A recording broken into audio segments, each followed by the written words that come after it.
Hi friends, అందరూ ఎలా ఉన్నారు? బాగున్నారా? అందరూ బాగున్నారు అనుకుంటున్నాను. మరి ఈరోజు దేవుని వాగ్దానంతో నేను మీ ముందుకు వచ్చాను. ఈరోజు దేవుని వాగ్దానము యెషయా గ్రంథము 57వ అధ్యాయము 13వ వచనము. మరి చూసుకున్నట్లయితే చివరిలో చూసుకున్నట్లయితే నన్ను నమ్ముకుని వారు దేశమును స్వాతంత్రించుకొందురు, నా పరిశుద్ధ పర్వతమును స్వాధీనపరుచుకొందురు. ఆమేన్. మరి ఎవరు ఎలాంటి పరిస్థితుల్లో ఉండి వాగ్దానం చూస్తున్నారో నాకైతే తెలియదు, కానీ దేవుడు వాగ్దానం చేస్తున్నాడు. నన్ను నమ్ముకొని వారు దేశమును స్వాతంత్రించుకొందురు, నా పరిశుద్ధ పర్వతమును స్వాధీనపరుచుకొందురు అని దేవుడు వాగ్దానం చేస్తున్నాడు.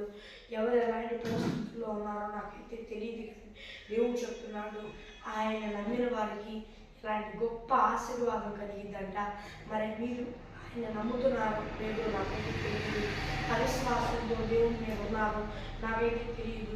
దేవుడు చెప్తున్నమాట, నీవు కనుక నన్ను నమ్మితే దేశాన్ని స్వాతంత్రించుకుంటావు, నిన్ను అభివృద్ధి పరుస్తా, నిన్ను హెచ్చిస్తా, అనేకులకు ఆశీర్వాద కారణముగా మారుస్తాను, నేను తోడై ఉంటా, వృద్ధినిస్తా, తోడై ఉంటా, కృపలో భద్రపరుస్తా, అనేకులకు ఆశీర్వాద కారణంగా నేను ఉంచుతాను, దిగులు చెందవాక, భయపడవాక అని వాగ్దానం చేస్తున్నాడు. ఎవరు ఎలాంటి పరిస్థితుల్లో ఉండి ఈ వాగ్దానం చూస్తున్నారు నాకైతే తెలియదు, కానీ మరి ఎవరు ఎలాంటి పరిస్థితుల్లో ఉన్నా భయపడవాకండి. మరి ఫ్రెండ్స్, ఈరోజు దేవుని వాగ్దానము మరి చిన్న ప్రార్థన చేసుకున్నాం. పరలోకమందున దేవా, యేసయ్యా నీ బిడ్డలమైన మాతో మాట్లాడినందుకు స్తోత్రాలు నాయన.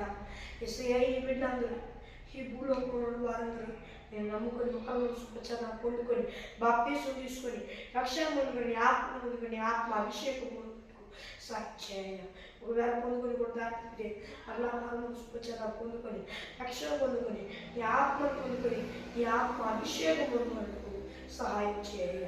యేసు నామములో నా పరలోకమందున నా పరమ తండ్రి. ఆమేన్, ఆమేన్, ఆమేన్. మరి ఫ్రెండ్స్, ఈరోజు నేను వాగ్దానం మరి ఎవరు ఎలాంటి పరిస్థితుల్లో ఉన్నా కూడా దిగులు చెందలాకండి, దేవుని నమ్మండి. నమ్మితే దేశాన్ని స్వాతంత్రించుకోవడమే కాదు, మీ జీవితంలో ఎన్నెన్నో మేలులు ఆయన జీవితంలో జరిగినాక. ఆమేన్. మరి ఫ్రెండ్స్, ఈరోజు వాగ్దానం మరి అందరికీ ముఖ్యమైన గమనిక ఏంటంటే మరి జనవరి 2026 మరి 8, 9, 10 తారీఖులో మరి యేసు రాజు మినిస్ట్రీస్ తరపున మరి ఒక ఉపవాస ప్రార్థన కూడిక ఏర్పాటు చేయబడి ఉంది. అందరూ తప్పకుండా రండి. 10వ తారీఖు రాత్రి వచ్చేసరికి స్తుతి కూడిక ఉంది. ఆ స్తుతి కూడిక మొత్తం మరి స్తుతి కూడికతో ముగుస్తాయి ఉపవాస ప్రార్థన. మరి అందరూ తప్పకుండా వచ్చి దైవజీవితం పొందుకోండి. ప్రతిరోజు సమయం ఉదయం 9 గంటల నుండి 2:30 వరకు, అలాగే సాయంత్రం 7 గంటల నుండి 9:30 వరకు, అలాగే స్తుతి కూడిక అంటే లాస్ట్ రోజు 10వ తారీఖు రాత్రి మరి 7 గంటల నుండి స్తుతి కూడిక కనుక 10:30 దాకా జరిగింది. అందరూ తప్పకుండా రావాల్సిందిగా చెప్తున్నాను. అందరూ తప్పకుండా వచ్చి దైవ దీవెనలు పొందుకోండి. ఆమేన్. Praise the lord. మరి ఫ్రెండ్స్, ఈరోజు దేవుని వాగ్దానం మరి దేవుని వాగ్దానంతో మళ్ళీ కలుద్దాం. అందువల్ల దేవుని కృపాశీస్సులు మనందరికీ తోడై నడిపించి కాపాడి సంరక్షించుగాక. ఆమేన్. Praise the lord.